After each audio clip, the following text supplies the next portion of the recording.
কাঞ্চন ফুলের, আমাদের ছাদ বাগানের কাঞ্চন ফুলের সিজন প্রায় শেষের দিকে, আর কলি থাকবে না বেশি, 2-3টা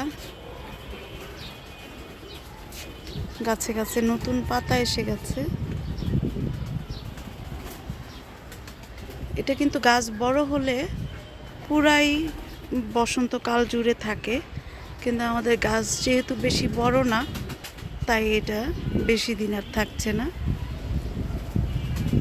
একদম নতুন যে ফুলটা সেটার কালারটা খুব সুন্দর থাকে, আর যেটা একটু পুরাতন হয়ে যায় ওটা হালকা হালকা বেগুনি কালার হয়ে তারপরে গোলাপি হয়ে ঝরে পড়ে যায়, আর শুরুতে এটা ম্যাজেন্টা কালার থাকে।